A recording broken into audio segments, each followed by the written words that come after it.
An old man lies dying, his thoughts drifting.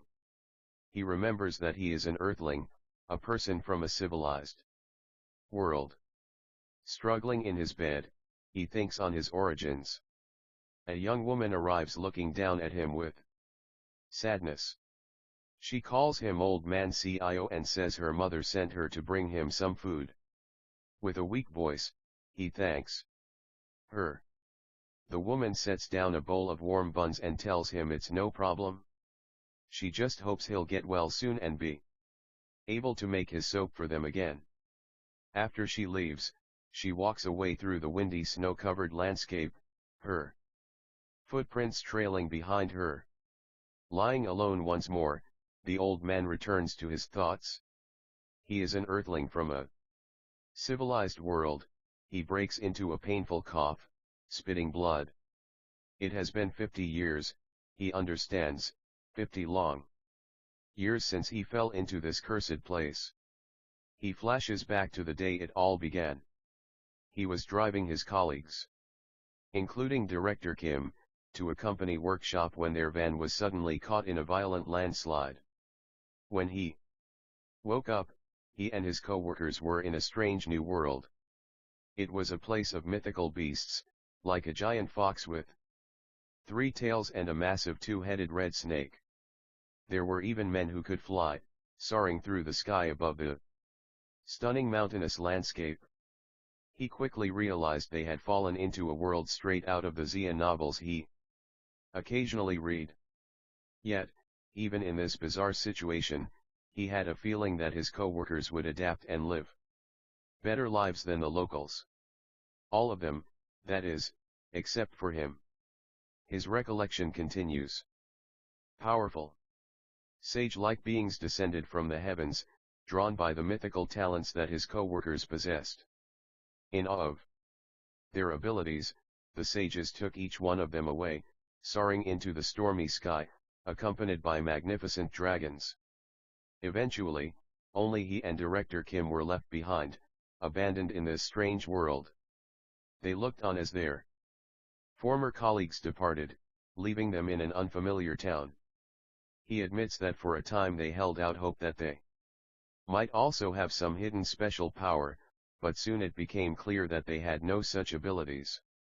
With no knowledge of their surroundings and no talents to offer, they could only survive by taking on grueling manual labor, hauling bricks, and breaking stone with pickaxes. 6 months passed in this new difficult life. He remembers the day Director Kim finally had enough, announcing that he couldn't continue living such a hard life. Kim spent all of his saved money on a third-rate martial arts book he found being sold on the streets.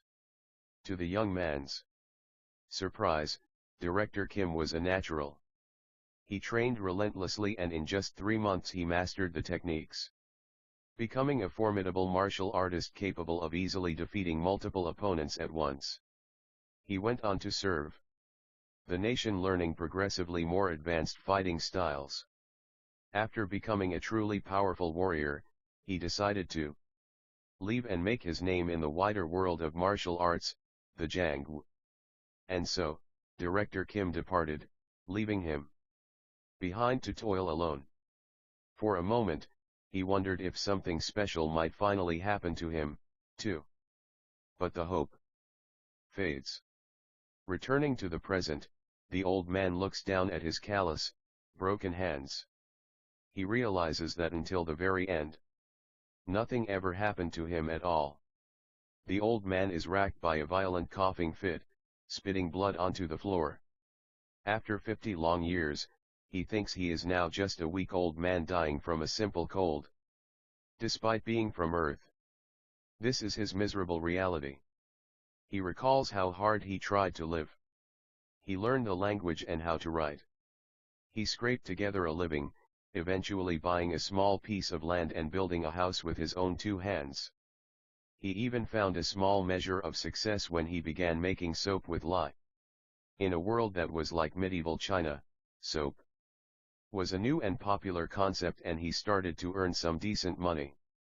But that too was taken from him.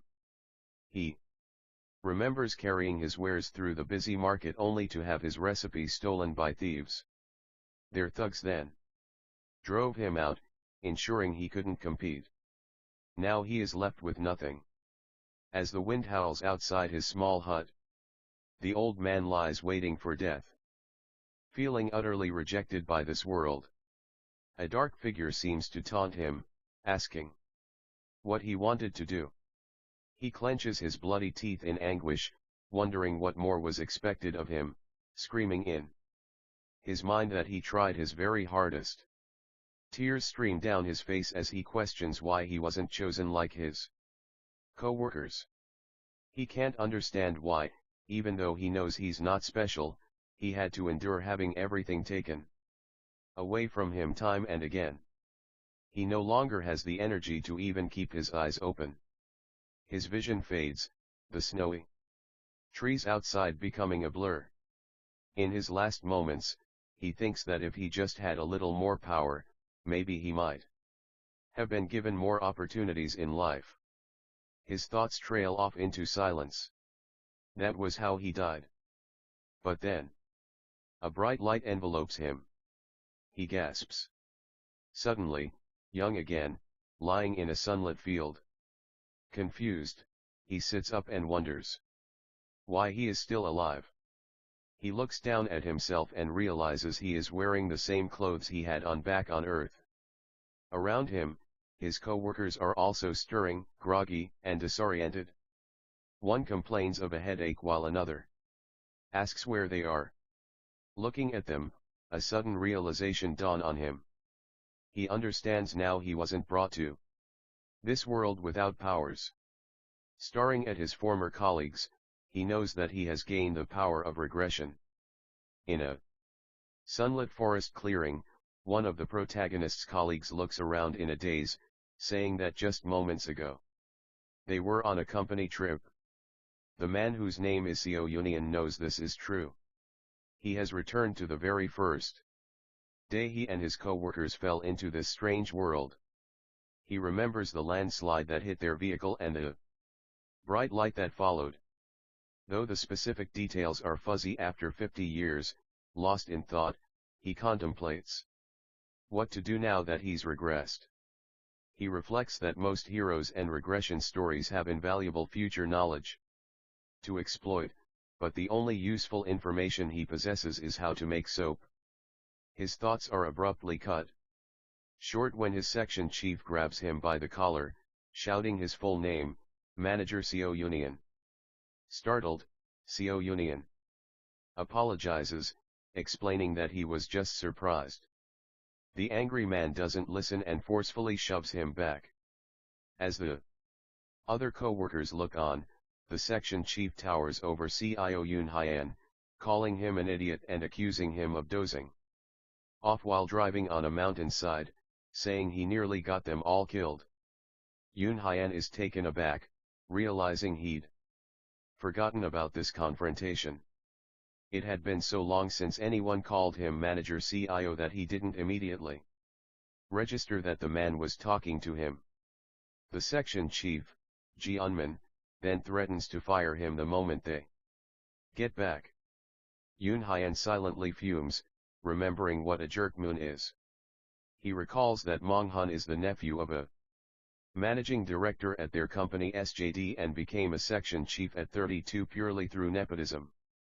Another colleague tries to intervene, telling Moon to stop and arguing that Union couldn't have avoided the landslide, but Moon shoves him aside, insisting it's Union's fault for dozing off.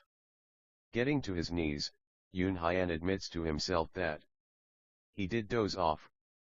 But the reason for his exhaustion, he remembers with renewed anger, was because Ji and Mong Hun had dumped all of his own work on him, forcing him to stay up all night to finish it. With a trace of blood on his lip, Union recalls another crucial detail. Mong Hun himself was supposed to be in charge of driving, while his colleague continues to rage, yelling and blaming Yoon Hyan for getting them all stranded. The memories of the past 50 years come flooding back to him. He remembers that the first time this happened, he was so shocked and confused that he simply bowed his head and apologized to Jian Maihun, believing he was the one in the wrong.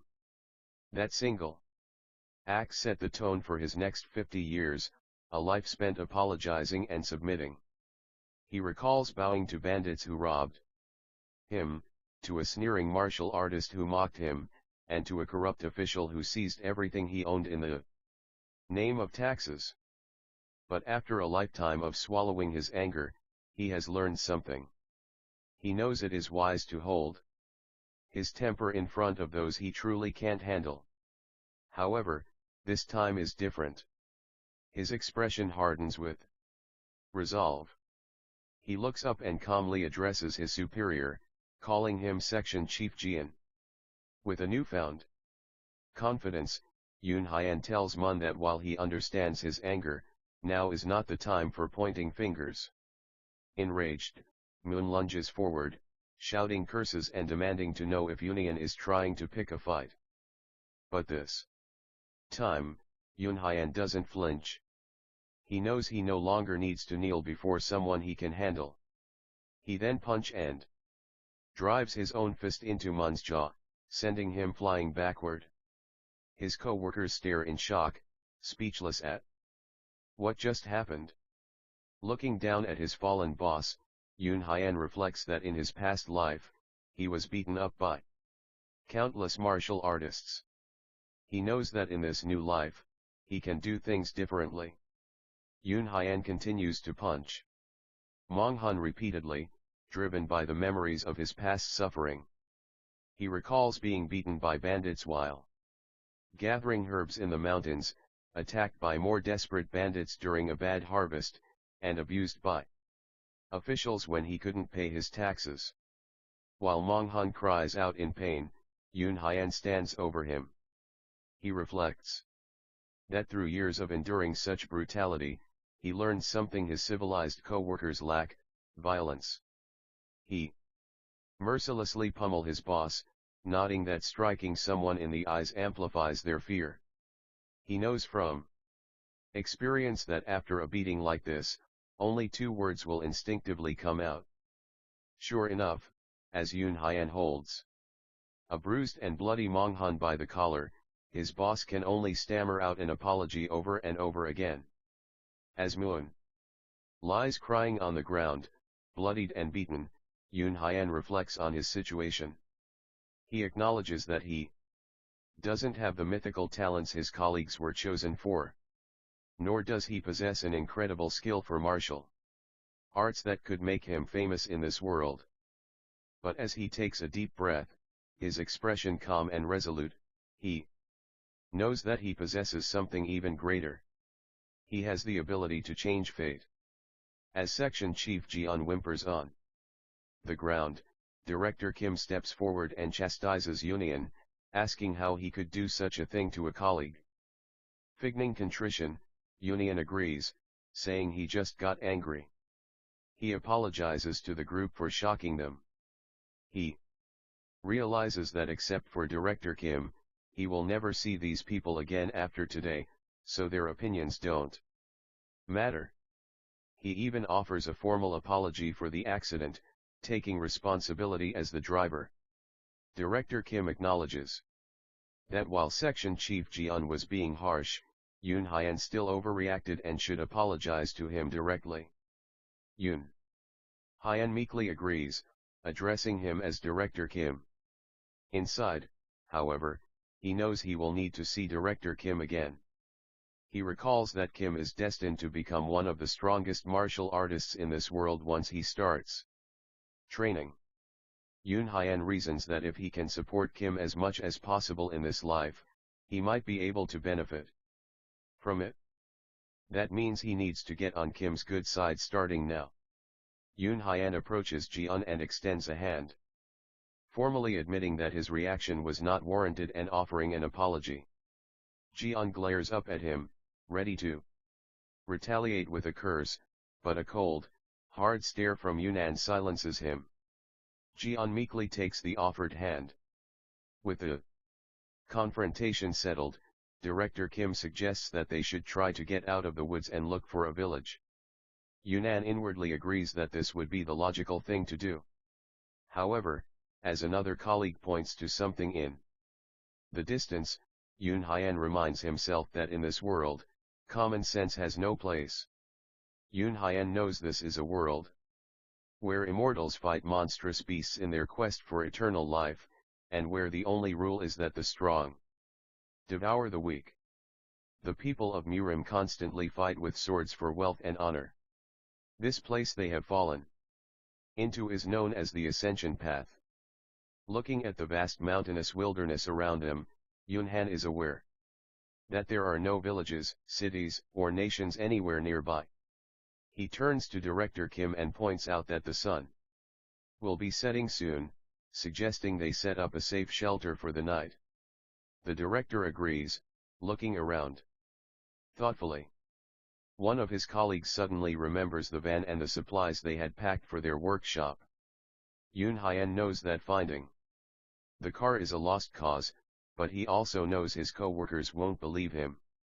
Rather than waste energy arguing, he suggests they split up into two teams, one to look for shelter and the other to search for the car.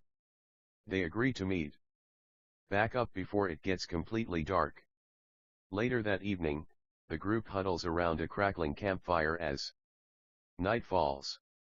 A woman expresses her confusion, questioning how they ended up here when they were in a car during the landslide. Yet, the car is nowhere to be found. Another colleague admits that he doesn't understand either. They try to distract themselves with some roasted food, with one person commenting that it tastes like chestnuts. Yunnan asks one of his female colleagues if the roasted nuts are crunchy and tells her he has plenty, so she should have as much as she wants. Director Kim laughs, saying that even in this serious situation, they're having fun thanks to manager CIO. He praises Yun Haiyan for being dependable and diligent just as he was back at the company. He then remembers that Yun Haiyan was tired while driving because he had to work late the night before. One of the women agrees, calling their manager really diligent. Another adds that thanks to Yunian finding the cave, it almost feels like they're just camping. Yun Haiyan recalls that in his past life, they only found this place after wandering lost in the woods for hours. He brushes off the praise, saying he was just lucky. Another colleague encourages him to just accept the compliment. Smiling, Yun Haiyan thinks to himself that he will enjoy this moment because tonight will be the last peaceful time they have together. As night falls, Yun Haiyan thinks to himself that this is the last time they will be able to laugh together like this. He abruptly gets down on his knees and offers his greetings to the Lord of the Forest. A monstrous multi-tailed wolf with glowing red eyes materializes before him, its voice echoing in their minds. It notes that he has a unique scent for a human, commenting that in its thousands of years, it has never encountered humans like them. Startled from their doing, his co-workers see the beast and start screaming in terror, calling it a monster. Yun Haiyan frantically shouts at them to show some respect and get on their knees. The creature growls, remarking that every time it meets humans, it is reminded of how foolish and rude they are. The beast snarls, its sharp teeth glistening. It tells them that ordinarily it would have ripped off all of their limbs, but because one of them seems to know how to treat it properly, it will forgive them. However, it still demands a price for trespassing in its territory. If one of them offers up an arm, it will allow the rest to stay. Yun Haiyan trembles, remembering his past life. He recalls how everyone had screamed in panic, angering the wolf, which led to their brutal slaughter. This time, however, he notes with grim satisfaction that his proper manners have been appreciated. The beast licks its lips and asks who will offer their arm. Yun Haiyan thinks to himself that this is an improvement over the last time when they all died. Now all it will take is one person's arm, a single sacrifice to ensure the rest. survive. Knowing what will happen, Yunhyan realizes that even a lost arm can be healed by the powerful cultivators who are destined to arrive in 2 days. He also remembers that he's already prepared an herb to reduce the pain. With this knowledge, he kneels and boldly volunteers to sacrifice his own arm. The monstrous wolf seems pleased, acknowledging that Yunnan knows his manners. As the beast opens its massive jaws, it promises to make the process as painless as possible. Then it bites down, tearing Yunhyan's arm clean from his shoulder. He lets out a silent, agonizing scream as blood erupts from the wound. The monstrous wolf chews and swallows the severed arm while Yunyan's colleagues recoil in horror. Yunnan himself cries out in pain, clutching his bleeding stump and remembering the pain dulling herb he had prepared. He immediately grabs the root and shoves it into his mouth. The excruciating agony, driving tears from his eyes. The beast licks the blood from its lips and remarks that while it thought he might taste different due to his unique scent, he tastes the same as any other human. In fact, it adds he tastes even worse, because of the impurities in his veins. Breathing heavily, Yunhyan realizes that the herb has already begun to numb the pain. He humbly apologizes that his offering was not good enough. The wolf informs him that in exchange for his sacrifice, it will allow the group to stay in its territory for 7 days. It adds that they won't die thanks to its divine influence. With that, the beast leaps away, disappearing into the forest. As soon as it's gone, Yunnan collapses to the ground, reeling from the ordeal. His colleagues rush over to him in a panic, calling his name. He tells them to go back inside the cave and that he will explain everything. Later, huddled together in the shelter of the cave, he lies to them, saying he met the wolf earlier that morning. He tells them what the wolf supposedly told him about their location. His colleagues react with disbelief when he mentions Muram. Director Kim can't believe they've landed in the world of martial arts novels. Yunhyan reassures them, explaining that because he gave up his arm, they will be safe for a week. But Director Kim anxiously asks what will happen after that. Struggling against the pain, Yunhyan tells them they will have to give up something else. A wave of fear washes over the group. He then tells them he's getting sleepy and needs to rest, hoping they'll understand. He then drifts into unconsciousness. While Yunyan is unconscious, his co-workers debate what to do. One of the women defends him, arguing that he sacrificed his arm for them, and it's wrong for Section Chief Jian to speak ill of him. Feigning sleep, Yunhyan overhears Jian argue back, asking who among them is willing to give up an arm and a leg in a week. Jian then proposes a sinister plan. He acknowledges that Manager CIO is useful and has provided them with food and shelter, so they should learn as much as they can from him over the next week. But since he's already lost an arm, Jian reasons he won't last long. Anyway, he suggests that when the time comes, they should make Yunyan the sacrifice again. His eyes snap open. Unbeknownst to them, Yunyan has heard everything. Watching from the shadows of the cave, Yunyan fumes as he listens to his co-workers discuss his fate. So he thinks to himself, now that he is debilitated, Jian wants to chop off one of his limbs every week to offer to the wolf. He picks up a large rock, the thought of his colleague's betrayal displeasing him immensely. While his co-workers continue their discussion, unaware that he is listening, he reflects on his past. He knows that with the violence he learned from being beaten for 50 years, he could easily kill a modern man like Jian Monghan, even with just one arm. As his eyes narrow, he seriously considers it should he kill him.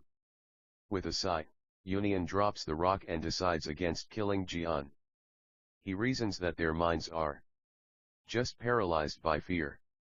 More importantly, he knows that if he acts too cruelly right now, it will damage his relationship with Director Kim, which he needs to cultivate. With a cold look in his eyes, he tells Jian Myung-han to shut up if he doesn't want his ankles broken again. Then, with a slight smile, he speaks aloud, claiming that they're all good people, just in a confusing situation. The next day dawn, and the group finds themselves still stranded in the vast, unfamiliar forest. Sometime later, the group encounters the two-headed snake. Yoon Hyan recalls that, unlike the wolf who ate his arm, this beast only requested a small amount of blood. He also remembers that in his previous life, this was the same snake that had sucked Chief Ori after he had already lost his limbs. Thinking it's just a small amount, Chief O steps forward and offers his arm. The snake bites, but immediately recoils in disgust, spitting out his blood and declaring it the worst human blood it has ever tasted. Yoon Hyan silently remarks that it's no wonder, as Chief O's blood is that of a modern-day worker filled with nicotine and cholesterol. Chief O, clutching his bleeding arm, can only mutter angrily under his breath. Taking charge, Yoon Hyan tells Jeon Moon to come with him to pick some herbs. Jeon, taken aback at being addressed so casually, asks why Yoon Hyan called him by his full name. Unfazed, Yoon simply asks if he's hungry. When Jeon admits that he is hungry, Yoon Hyan offers to teach him about the local fruits and edible herbs. Jeon, surprised by this sudden generosity, stammers in disbelief. Yoon Hyan leans in close and lies, telling Jeon that he plans to offer his other arm to the wolf next week. He claims that if he dies, someone needs to know how to survive in the forest. Jeon, still skeptical, asks if he's serious. Overjoyed and relieved, he thanks Yunnan profusely. Yunian inwardly scoffs at Jeon's gratitude, knowing full well that the wolf won't be coming back and that this knowledge will be useless. But for now, he puts on a show, angrily shouting at Jeon to concentrate and pay attention when he picks the wrong fruit. Jeon apologizes for picking the wrong fruit, but Yoon Hyan berates him, shouting that eating it would have gotten him killed. Jeon, terrified, scrambles away, gathering up the fallen fruits. Exhausted from digging non-stop for herbs, he slumps to the ground and asks for a break. Yunnan thinks back to how Jeon used to bully him like this when he first started at the company. He shows no mercy, telling Jeon they need to finish before dusk and to hurry up. As they continue to work, Yunian stumbles upon something incredible. A massive human-shaped ginseng root, far larger and more impressive than any he has ever seen. Jeon is astonished by the massive size of the ginseng root and asks if it's natural. Yoon Hyan casually replies that it's something like that. Yoon Hyan recognizes that while it looks like ginseng, it is actually a yellow bamboo root. He muses that because the ascension path is so rich in spiritual energy, things grow to an extraordinary size here. Though it's of little use to cultivators, he knows that this root is an incredibly precious medicine for martial artists, capable of greatly increasing their ki.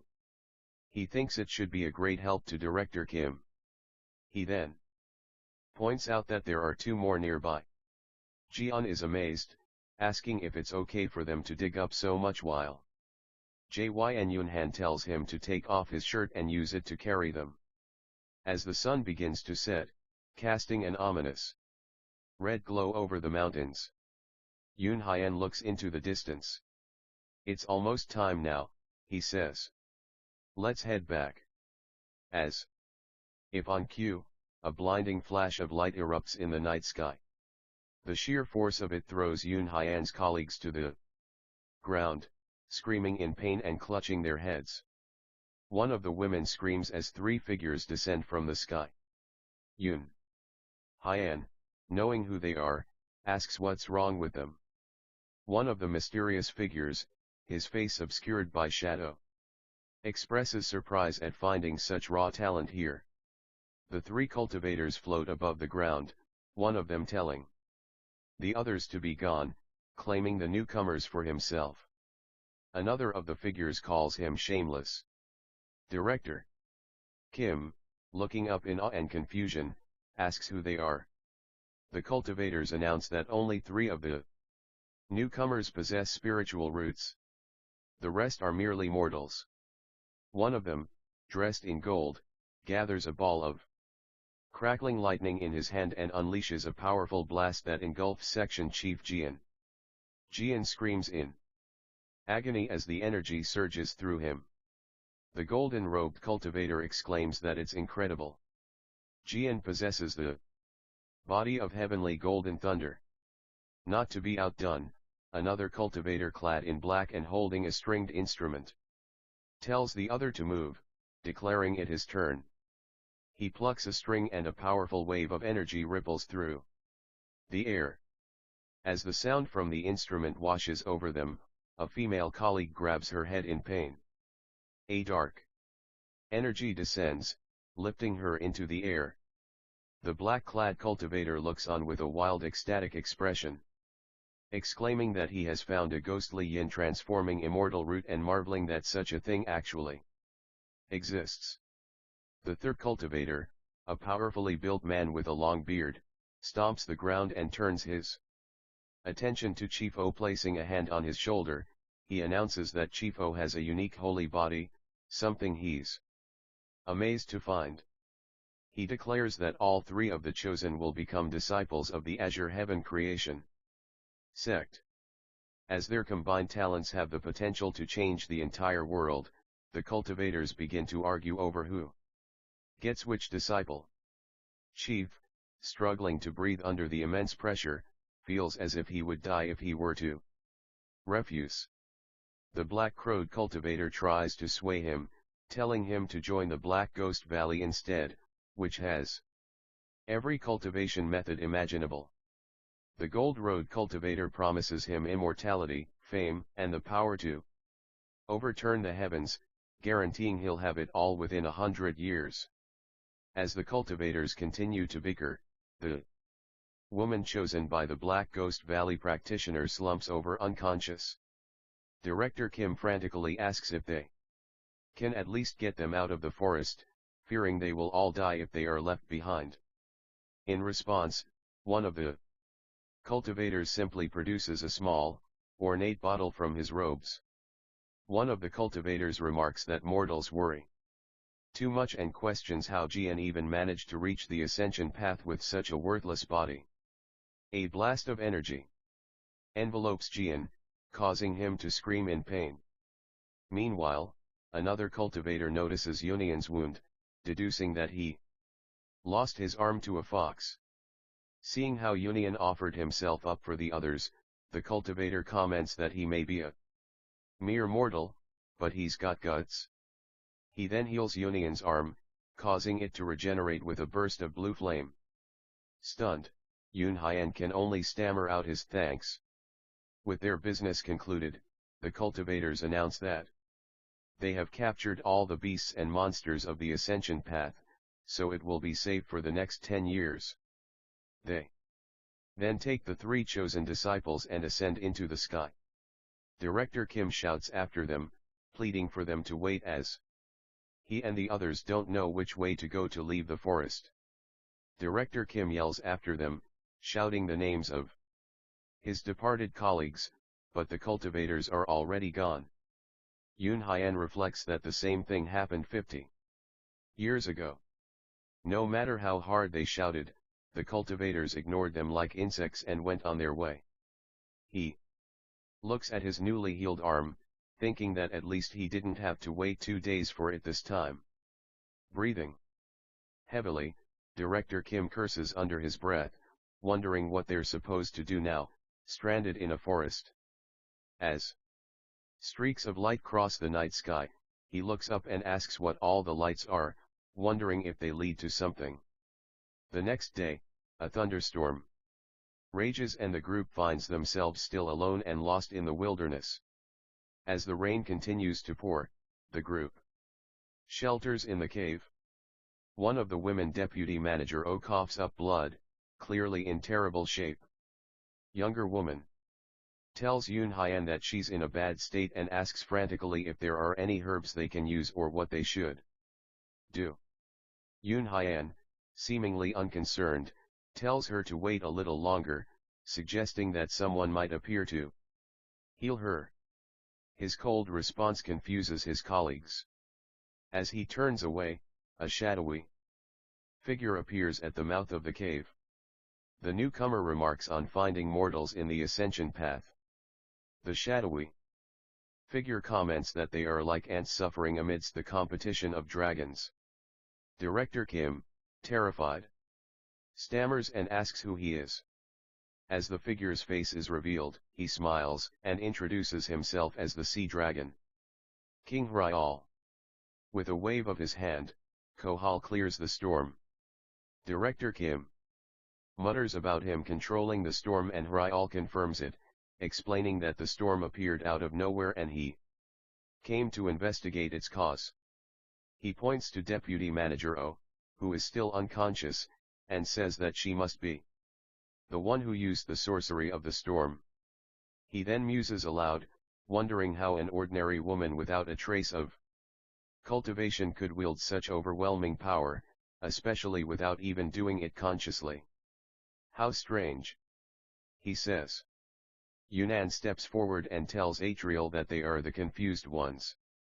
He explains that they've only been here for a short time, yet powerful people like Atriel keep appearing one after another and taking away his companions.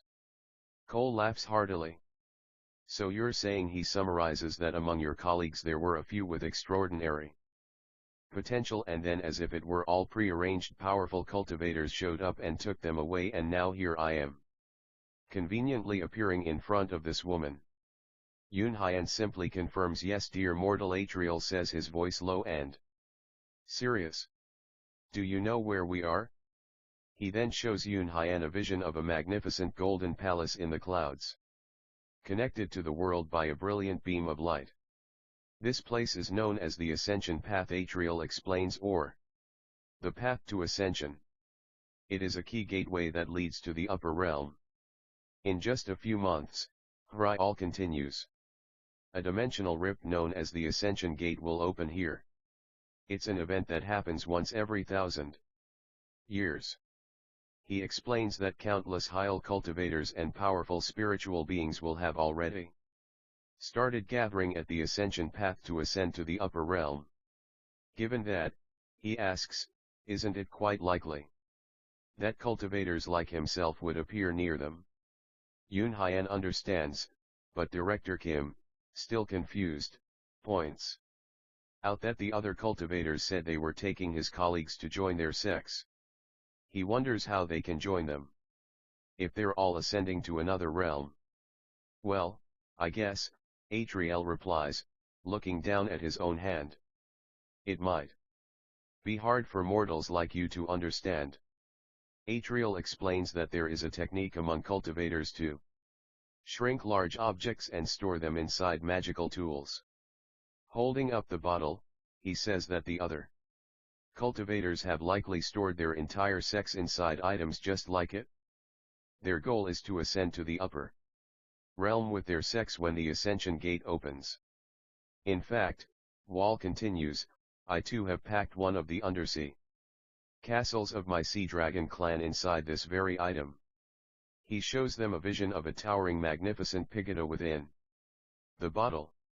Inside, he reveals 1,800 sea dragons lie dormant.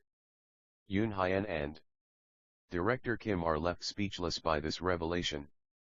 Hryal then looks down at the unconscious Deputy Manager O, remarking on how peculiar and intriguing she is. He muses that if she were to join the Sea Dragon clan, she could become something truly extraordinary.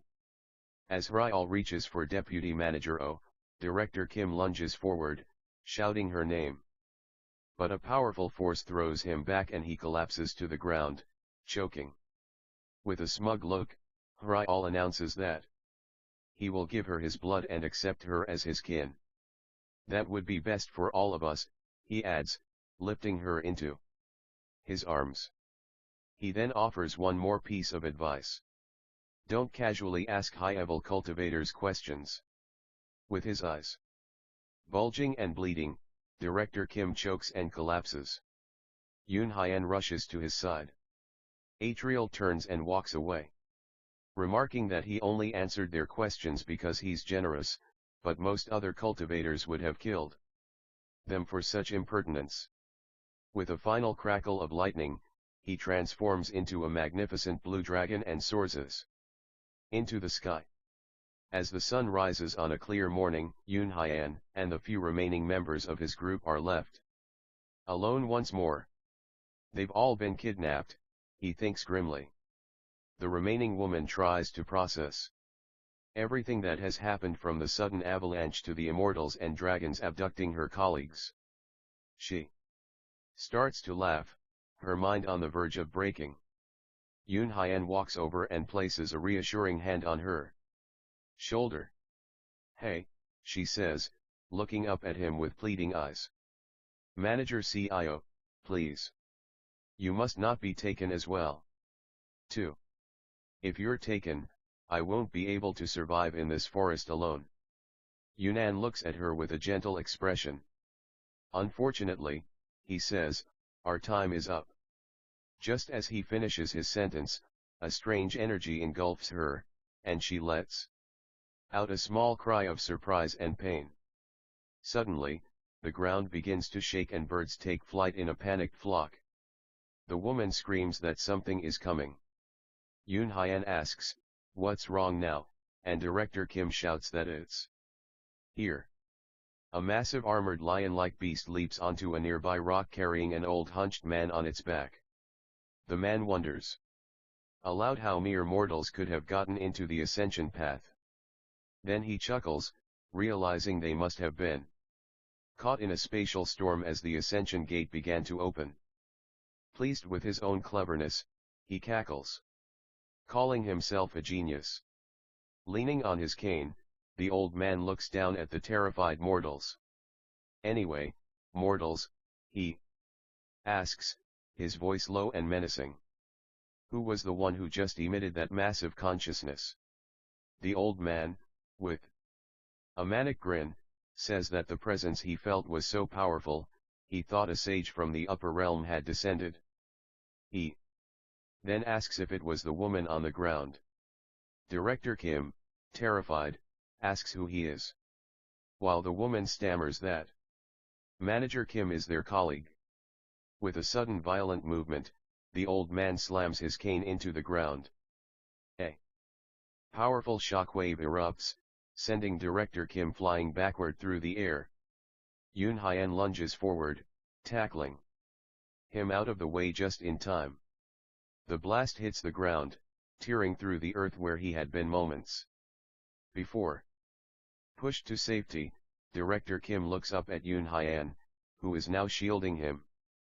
Deputy Manager CO, he gasps. Thank you. Director Kim, worried, asks Yunnan if he's alright, pointing to the grievous wound on his back. Yoon Hyan grits his teeth against the pain and says he's okay. Meanwhile, the old man turns his attention to the woman. Child, he says, let me take you in.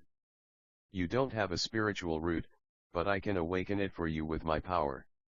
He muses to himself, wondering what would happen if such a strange consciousness were to evolve into a cultivator's divine consciousness.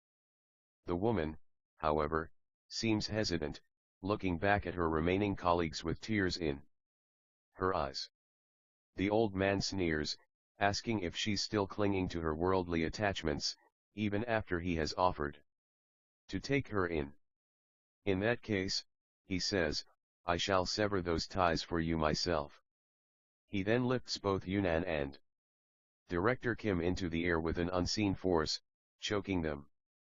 Desperate, the woman cries out for him to stop, begging him to spare them and promising to do anything he asks. Then you must forget all your worldly ties. Understand? The old man commands, I understand. The woman replies tearfully. With a flick of his wrist, the old man releases Yoon Hyan and Director Kim, who fall to the ground. But if I leave them here, you'll remain attached, he declares with a sinister grin. So, I'll return them to a mortal nation nearby. They'll be randomly scattered through a dimensional rift. Not even I know where they'll land. A swirling vortex opens up in the ground before them. Well, what is this? Director Kim shouts as they're pulled in. Damn it, Yunnan thinks desperately, trying to grab the ginseng roots.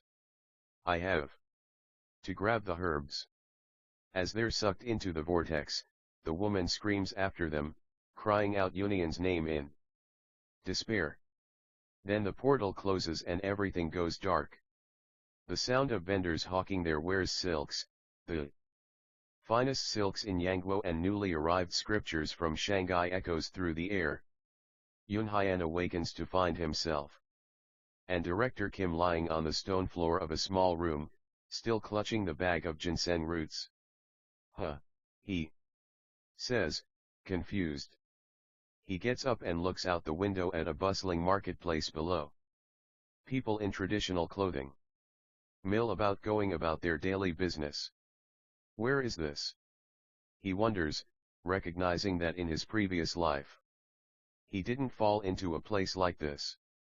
A passing merchant, noticing him staring, mutters, who's that lunatic? As Yunnan walks through the bustling city, he understands that the immortal was telling the truth.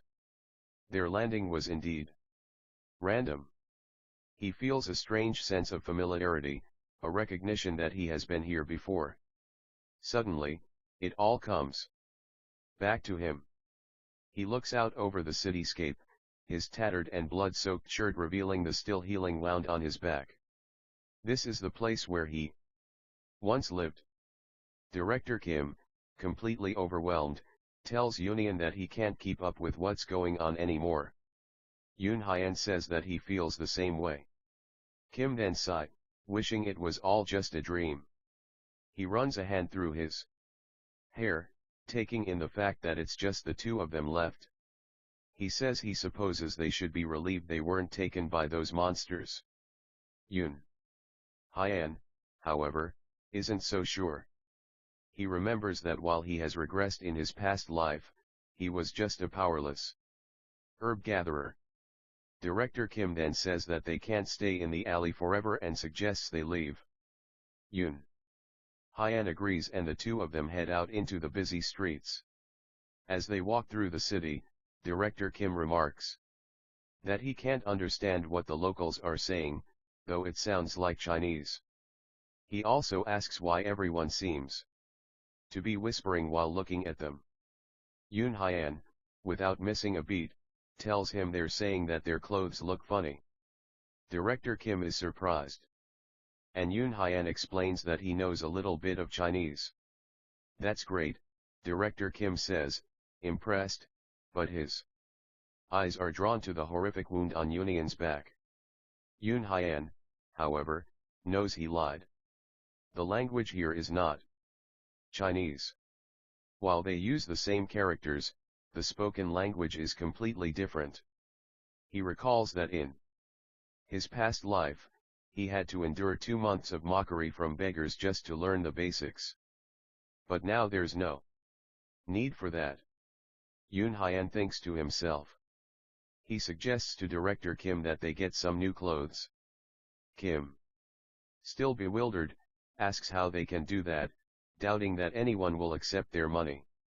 They arrive at a medicine hall and Yoon Hyan presents one of the large ginseng roots to the owner. The man is overjoyed, exclaiming over the preciousness of the herb. He can't believe they're selling it to him. Yoon Hyan, trying to sound knowledgeable, tells him that the yellow bamboo roots are at least 800 years old. The owner enthusiastically replies that they must be worth about 15 silver ingots. 15. Yoon Hyan thinks to himself, in his past life, he never had that much money. Clearing his throat to hide his surprise, he tells the owner to hurry right away. The owner says, bustling off to get the money. With their newfound wealth, Yoon Hyan buys them a house. Director Kim is flabbergasted, asking if this is really the house they're going to live in. Yoon Hyan confirms it, telling him that from now on, he will teach him the language of this place. Delighted, Director Kim thanks him enthusiastically. Yoon Hyan, however, knows their situation is more precarious than it seems. Though he's putting on a brave face, he's aware that after bribing some officials for identity plagues and buying the land and house, they only have 1 silver ingot left.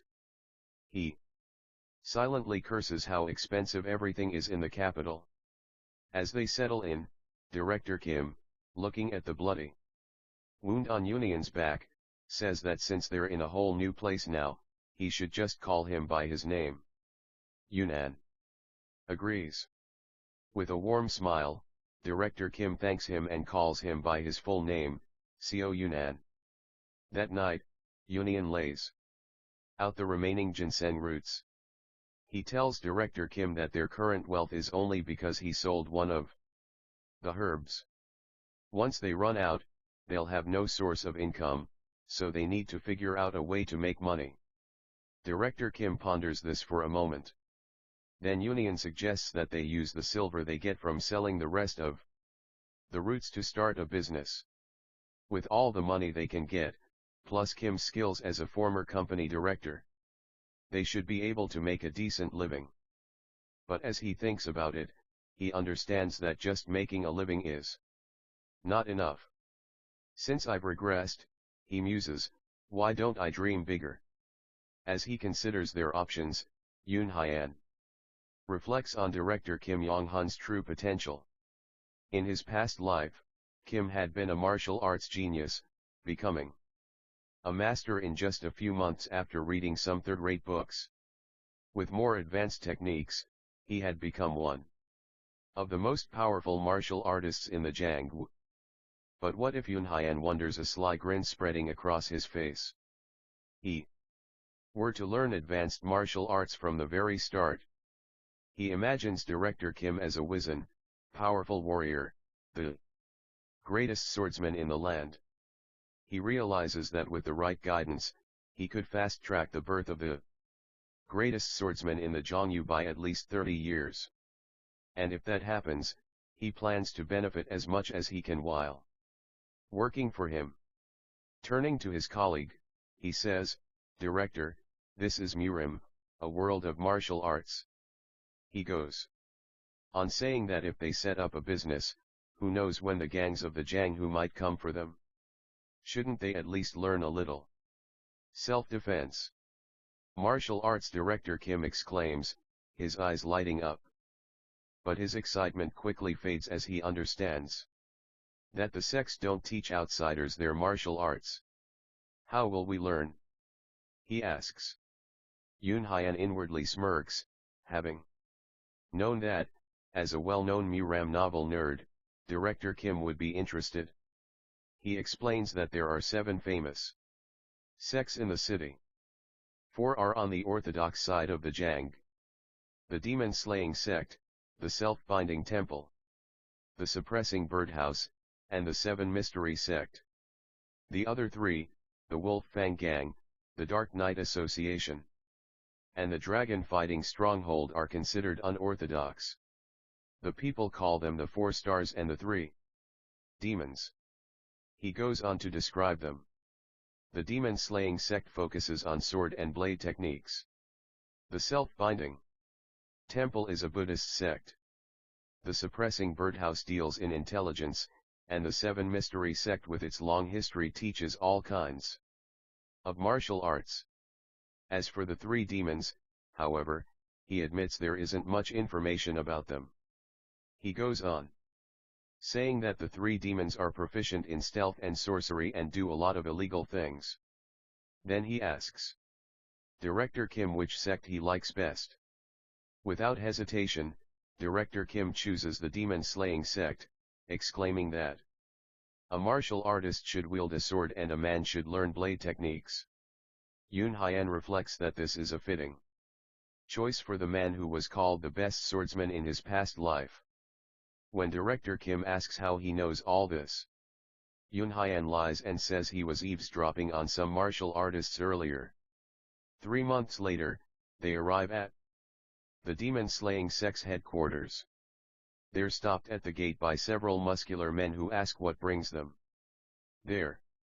Yoon Hyan, now dressed as a commoner, explains that director Kim is his older brother and that they've heard of the sect's fame and have come wishing to learn martial arts. The lead guard crosses his arms and looks at them thoughtfully. Director Kim looks on a little flustered, thinking that they seem to have a decent amount of money. The guard tells them that he's sorry, but learning martial arts at director Kim's age will be difficult. With a friendly smile, Yoon Hyan asks if they can at least talk to someone of a higher status.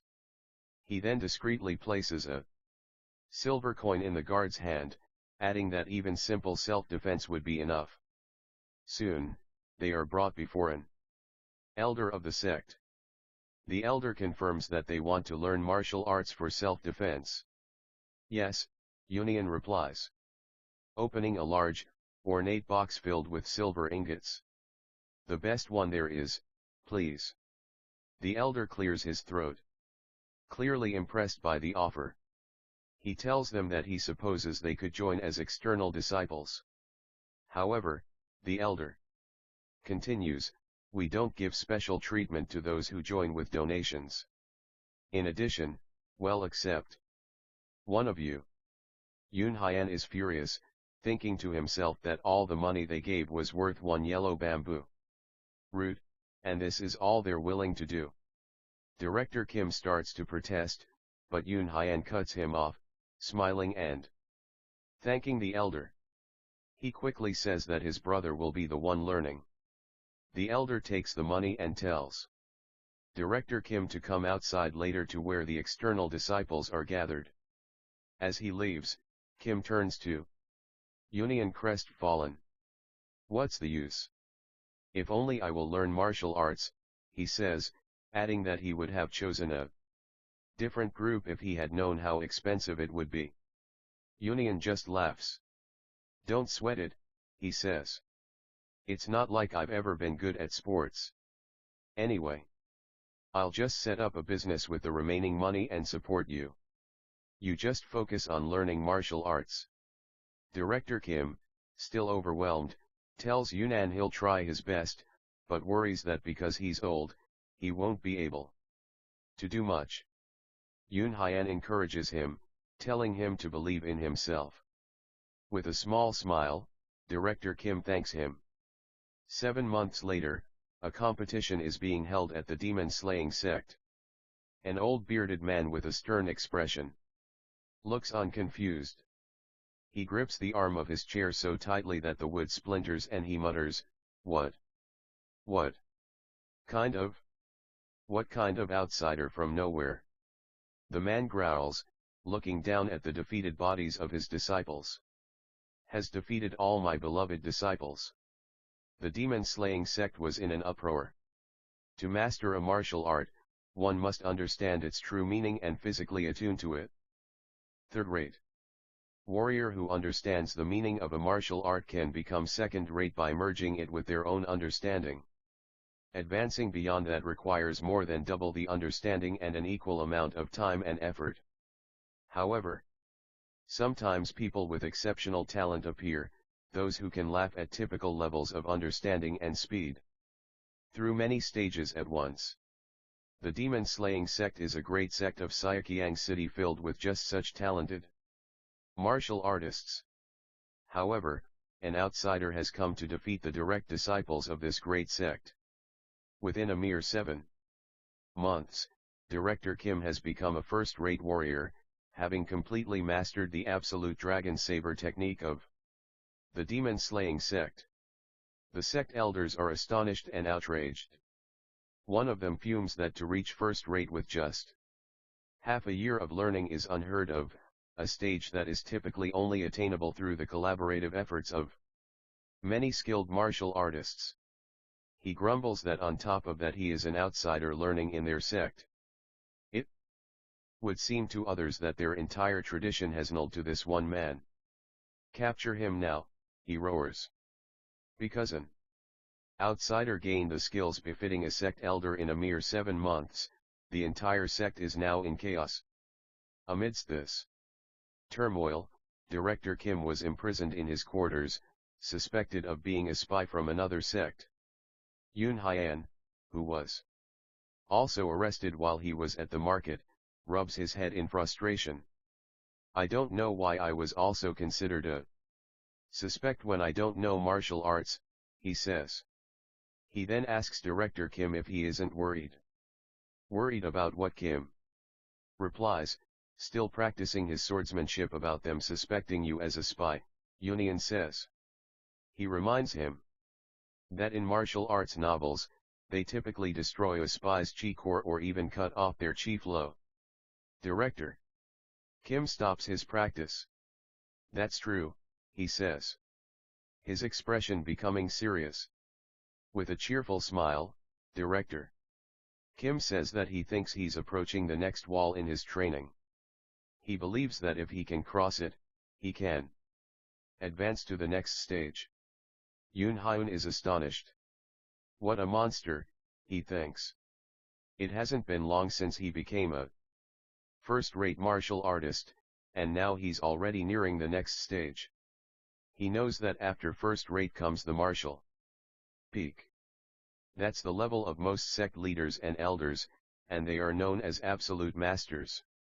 In Yongyeo, there are only about 1,000 of them in the entire nation. Beyond that, the martial arts world doesn't mention another stage. So, martial peak is essentially the final stage one can attain. Yoon Hyun realizes his assumptions were wrong. At this rate, he thinks with a grin, the birth of the greatest swordsman in the world will be sped up by 40 years, not 30. 7 days later, Director Kim is meditating, his sword laid before him. He is surrounded by 3 glowing blue lotus flowers. As he exhales a breath of blue energy, Yoon Hyun recognizes it as the flower of Qi, which only appears to peak martial artists. 3 flowers gather at the summit, a sure sign of mastery. I've crossed the barrier, Director Kim announces, standing up. I'm not so scared of the demon-slaying sect leader anymore. Yoon Hyun is astounded. While he says, your talent far exceeds my imagination. I'm also impressed by myself, Kim replies, a proud smile on his face. He never knew he had such talent. Perhaps this was why he always loved martial arts novels as a kid. Suddenly, a group of warriors burst into the room. An elder reads from a scroll, announcing that he has orders from the sect leader to destroy the chore of the spy who dared to steal their martial arts. Director Kim just smirks. Yunnan holds up his hands, insisting that he's not a spy, but he's quickly cut off by a blow to the face. The elder silences him, accusing them of speaking in a code-like language and ordering his men to restrain them. One of the guards moves to strike Director Kim, but with a swift slash of his sword, Kim severs the man's arm. As the guard screams in pain, Director Kim calmly says that this was his first sect. Another guard, enraged, charges forward, but Director Kim, with his newfound mastery, easily dispatches all of them in a flurry of blows. The remaining guards, seeing their comrades so easily defeated, realize they're facing a peak-level martial artist. In a panic, they flee, one of them shouting to inform the sect leader. As the last of them escape, Director Kim turns to Union. He tells him that he intends to visit other sects and continue his training, then asks what Union will do. Yunnan says he will accompany him. With a mischievous glint in his eye, he suggests they go to the acclaimed unorthodox sect, the Dragon Fighting Stronghold. Director Kim laughs and agrees, telling him to go on ahead and that they'll meet there. He then says he will put an end to the pursuit of the demon-slaying sex elders and leader. Later, Director Kim stands on a mountaintop, his sword stained with blood. He looks down at Yoon Hyan, who has just arrived, and asks with a laugh, what took him so long? Out of breath. Yoon finally reaches the top of the mountain. You're just too fast, Director, he says with a laugh. Yoon Hyan thinks about how Kim, who used to call out his violence, now embraces it himself. He realizes that this world changes them.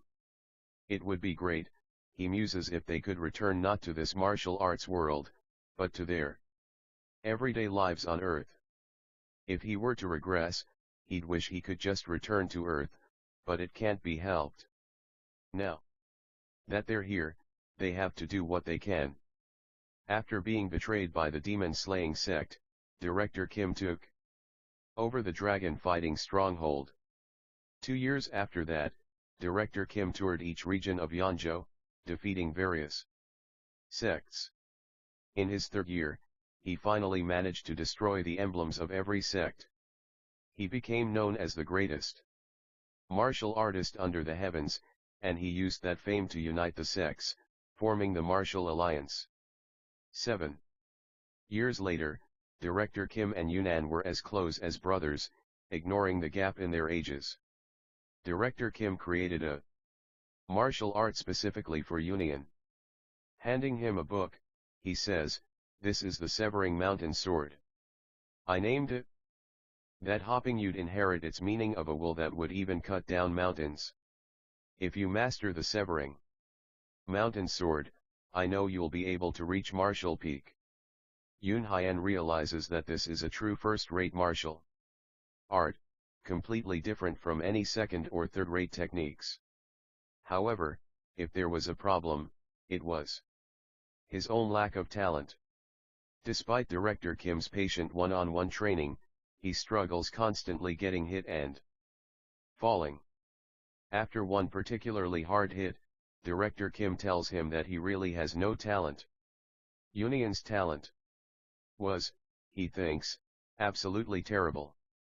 Even with the best martial artist in the heavens creating a martial art just for him and teaching him one-on-one, he barely made it to third rate after an entire year. I guess it can't be helped, he thinks, remembering his slow, painful progress. But at least he has some talent in medicine. People are talented in different areas, he thinks.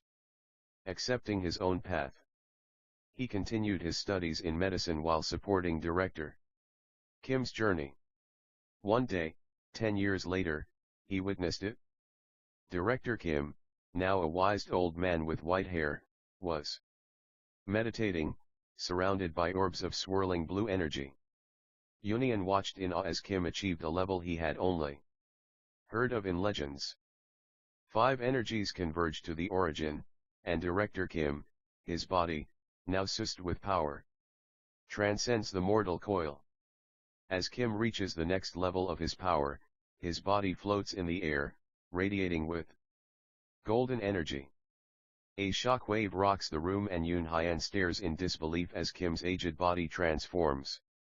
He watches, astonished as the old man dies, becoming young and powerful once more.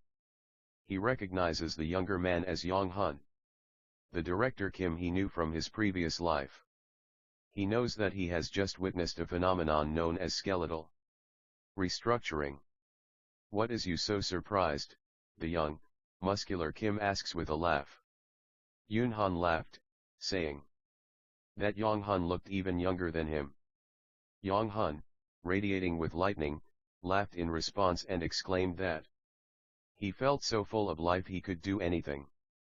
Yoon Hyan laughed with him, stating that the world would be shocked by his skeletal restructuring. Yong-hune agreed. He then announced his intention to hand the Murmur Alliance over to a successor. Yoon Hyan asked if there was anyone who fit the bill. Yong-hun replied that the Murm Alliance leader must have some skill in martial arts. but not a single one of the candidates understood it properly. Yoon Hyun cheekily responded that Yong-hun was the extraordinary one and there was no genius in the world like him. Yong-hun conceded that was so and gazed out at his disciples' training. He reiterated, however, that there was simply nobody worthy among them. 15 years passed. It had been 35 years since Yunnan started his life on the ascension path.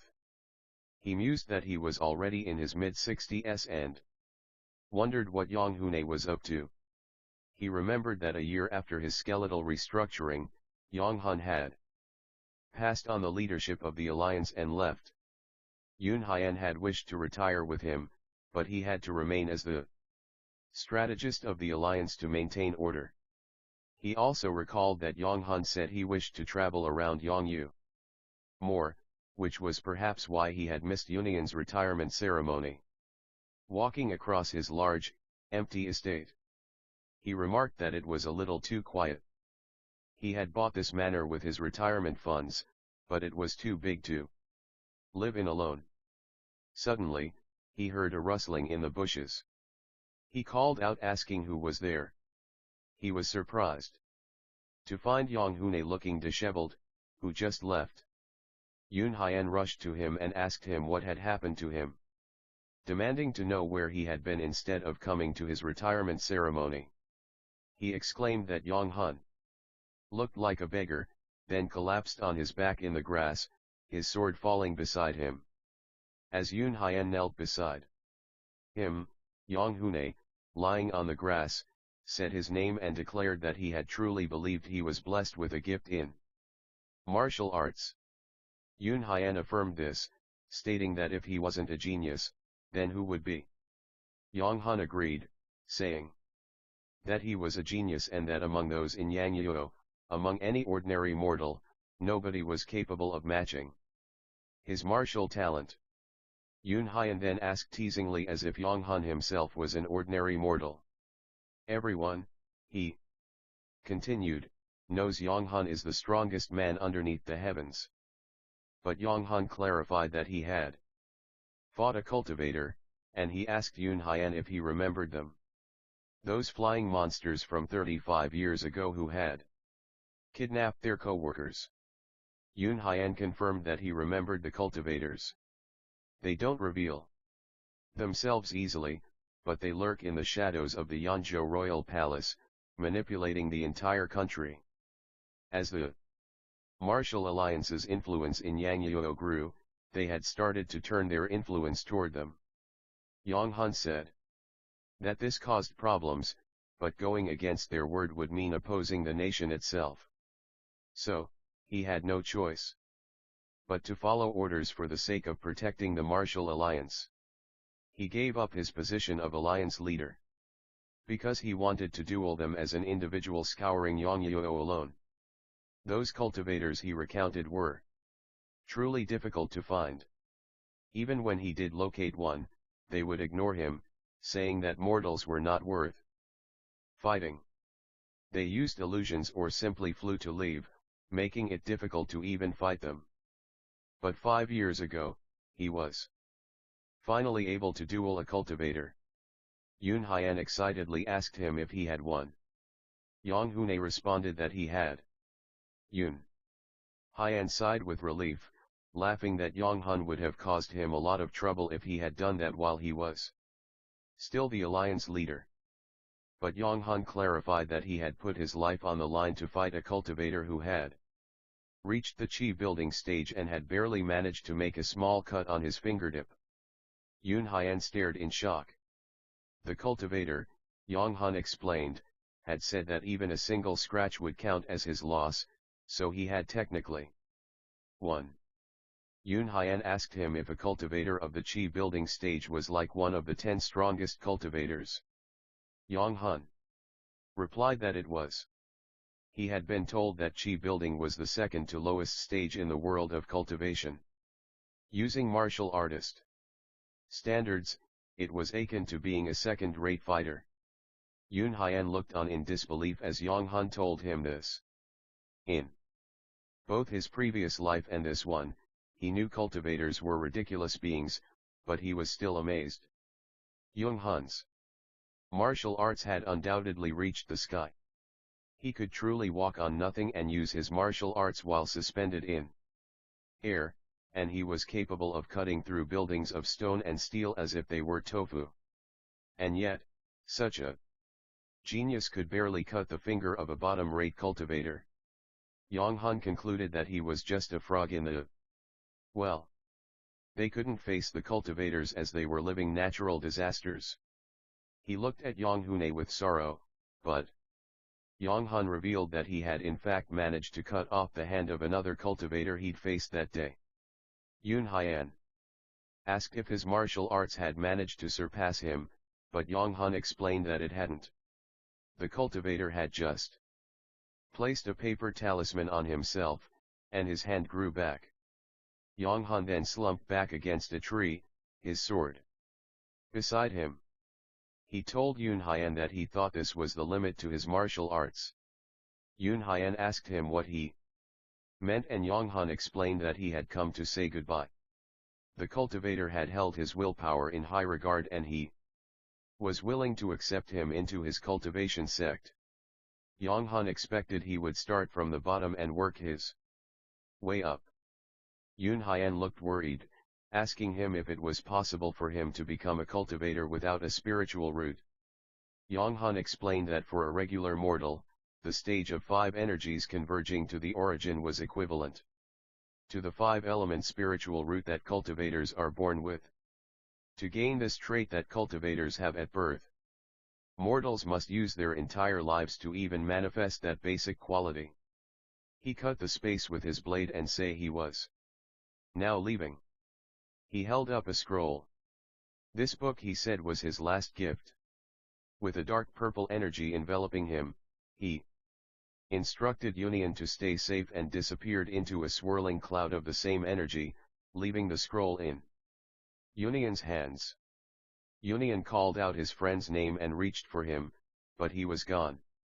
He looked at the book, which was titled Record of Transcending Cultivation and Exhausting Martial Arts. It was a record of an attempt to use martial arts to surpass cultivation. He called out Yang Hun's name again, asking him where he was going without him. And so time passed. Yun Haiyan, now on his deathbed, old and grey, lay bleeding, a bitter expression on his face. He thought it cruel that it had been so long since he had come to this world. And yet here he was, dying of a common cold, just like in his previous life. No matter how hard a human tries, he cannot escape fate.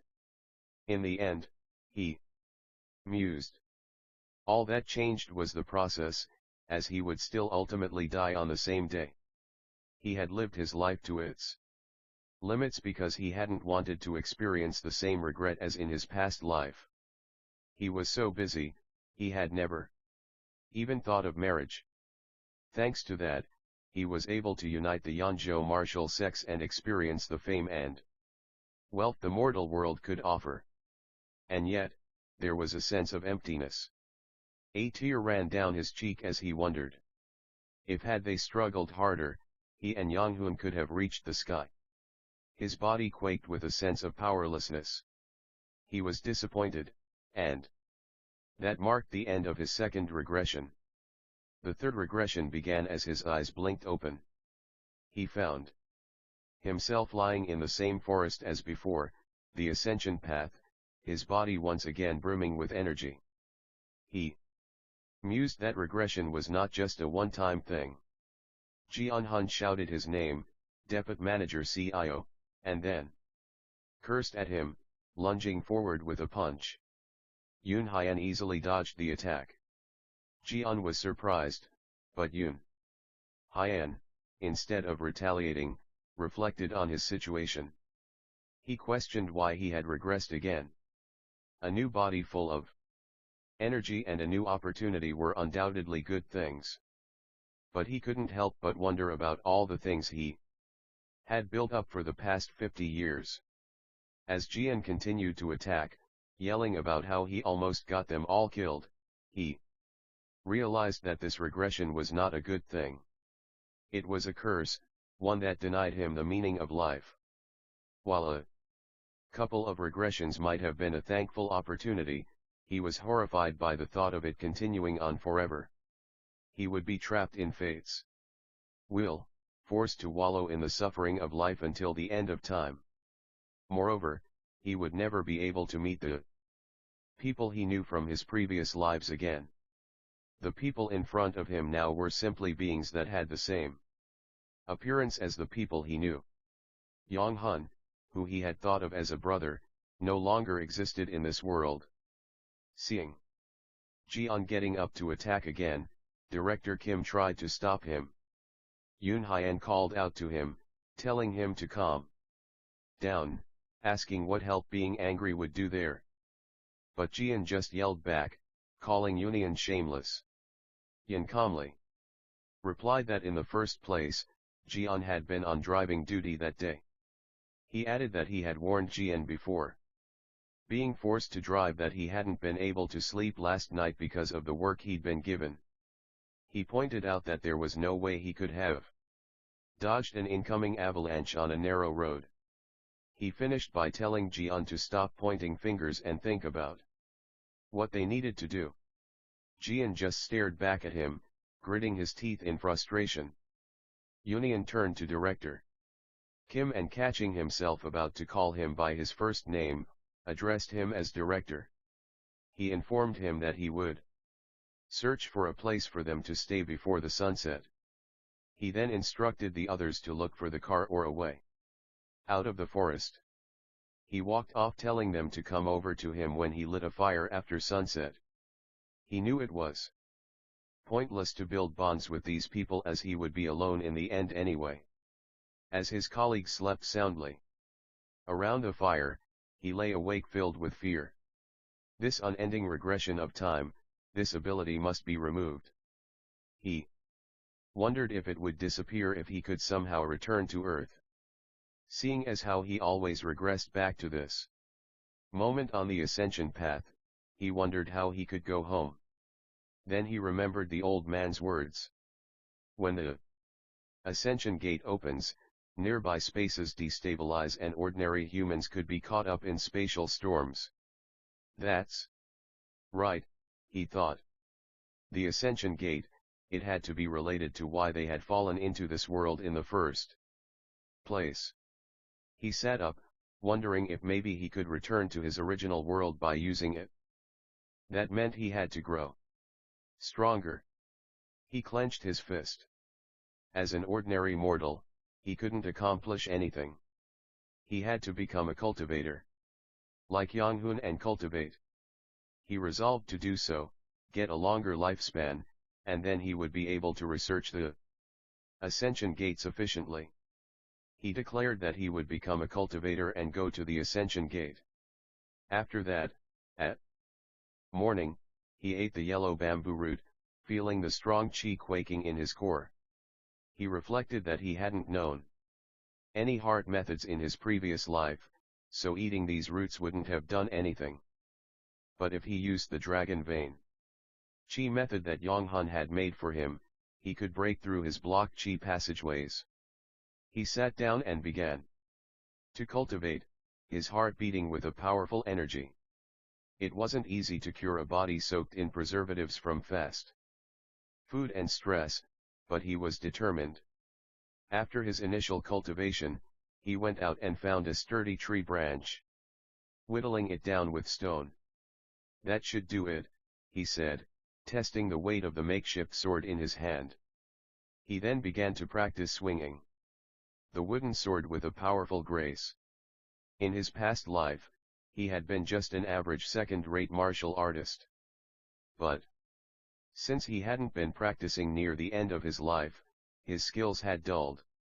Of course, he thought as he unleashed a powerful slash with his stick that cut deeply into a nearby tree, he had it all in his head. So, growing his skills was just a matter of time. He was executing the severing mountain sword technique. Just then, Director Kim walked out of the wood, stunned. He asked Yun Hyan what had just happened and how he had slashed a tree with a wooden stick.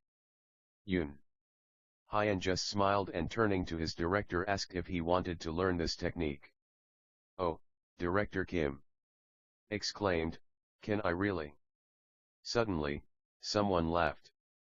Then the ground began to shake and the leaves rustled violently. The white wolf appeared bigger and more menacing than before. "Filthy humans," it growled.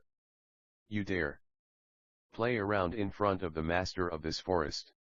Yun Hyan grimaced, having forgotten about the wolf in his excitement. Yun Hyan reflected on what had happened in his second life. He vowed to attain the level of 5 energies converging to the origin and become a cultivator. But despite learning under the best master for over 100 years, he barely managed to become a first-rate martial artist. He had lamented that his talent was worthless compared to that of the people there. Despite that, he did not give up. He looked down and tore apart his arm. As his co-workers screamed in terror, calling his name, he swore that regardless of whether it took a millennia or 10 times that, he wouldn't give up. The wolf seemed pleased. It called him a human who knew their manners, offering up a sacrifice of their own accord. "Why don't we have a taste?" it asked, licking its lips. Yun Hyan, without flinching, offered up his arm. He would give it his arm anytime. Until the day he surpassed its strength. The fox, after eating his arm, allowed them to stay there, then left. Yun Hyan, without regard for his co-workers, continued to swing his sword alone in the forest. He swung his sword without food or rest, and only finally stopped when the cultivators arrived to heal his arm and kidnap his co-workers. He kept on practicing. On the 4th day, he called out requesting a question from the Sea Dragon King who appeared before him. The Sea Dragon King asked what it was. Yun Hyan stated his belief that Atriel intended to take their deputy manager, Oh Haesu. However, he continued, "She's a mortal who lacks a spiritual root, and regular mortals can only live for up to 100 years at most." He asked what use Atriel could possibly have for her. Atriel laughed, saying that Union seemed quite informed for a mortal, but he needn't worry. Once she accepted his blood, she would awaken to a spiritual root befitting her talents. Yun Hyan then asked if Ryal could also give him and the others the opportunity. As they were from the same lands, they might also have some special power he would be interested in. Ryal just chuckled and telling Yunnan to listen warned him for his own sake not to make demands of high-ranked cultivators like himself. As he spoke, an immense pressure descended on Yunnan and he cried out in pain. As he turned to leave, Ryal told him that he was one of the kinder ones and that he would forgive him. He had lived through dozens of millennia, he said, and had seen and learned countless things Union couldn't even dare to comprehend. Certain freakish cultivators would be more than willing to crush him like an insect for just making eye contact. With a flash of lightning, he was gone, and the director could only ask what was going on. Later, the old man who had arrived on the armored beast had confronted the remaining 3, asking how a mortal like Kim Yan was able to become his disciple as she didn't have a spiritual root. The old man held out a glowing blue pill and explained that it was a priceless pill that awakens one to their spiritual senses. A mortal can gain the opportunity to become a cultivator if they consume this, he'd said with a maniacal grin. So, there were other ways to become a cultivator, the protagonist thought. The old man then told the woman that it was possible for mortals to train in martial arts and gain the 5-element spiritual root, but that path took far too long and resulted in a mediocre outcome. He claimed his pill was the best way, then waved his hand. "I have no business with you, too," he'd said. "Begone." A portal had then opened. up beneath Yoon Hyan and Director Kim's feet, swallowing them as the woman called out their names. They had been teleported to the southwest of Yongyeo, the same place where he and Yonghun had traveled together in his second life. He'd spent almost 100 years traveling Yongyeo and knew every place by the back of his hand. He woke up. Director Kim, and after waking up, they'd headed to the nearest city where Union explained the situation. Director Kim had seemed quite confused, but soon appeared to accept his new reality. They arrived in Hobok City and sold the herbs of the ascension path to buy a small house. There, he taught him the language as well as the severing mountain blade, which he had created in his second regression by modifying the severing mountain sword to better suit the weapon. Kim used amused that it had been so unmotivating how someone like him could spend 2 whole lifetimes training and barely reach first rate. Kim had reached the 3 flowers gather at the summit within 3 months of learning martial arts. He was ecstatic, declaring that he thought he could beat manager CIO now. Yoon Hyan remembered thinking that this man was not the same Young Hoon that he considered to be his own brother in his previous life. He was mentally several times younger than Yoon Hyan. In terms of mental age, Yunnan thought he would be as old as Director Kim's grandfather. He realized he shouldn't accompany him in this life. He told Director Kim that from now on they should live separately. He then handed him a book. Kim shocked, stammered, and asked him what he had done wrong. The reason Yoon Hyan explained to himself was that in his first regression, Yonghun became the Martial Alliance leader, but despaired after losing to the cultivators. The second regression wasn't much different. He had created the record of transcending cultivation and exhausting martial arts, a record of gazing at cultivation and exceeding martial arts. He had fought cultivators but was unable to surpass them and had given up, leaving the path of martial arts and disappearing to become a cultivator. He knew the same thing would happen in this life and he no longer wished to witness. Yonghun's face filled with despair. Yoon Hyan had told Kim he wanted to tour the lands and improve his own skills. Kim asked him how he would live on his own without him, and Union had reassured him, stating that his martial arts skills should be more than enough to go off of. He had taught him how to communicate, write, and fight. And he was a martial artist at the martial peak level, so he no longer needed to worry. Kim had been sad, lamenting that this meant he must part with someone who shared his homeland once again. To reassure him, Yunnan had promised to meet him on this day in this very house every 2 years. He then left. Now years later, Union had toured the martial world. At the Hall of 8 Respects, he was stopped by a guard and asked what his business was.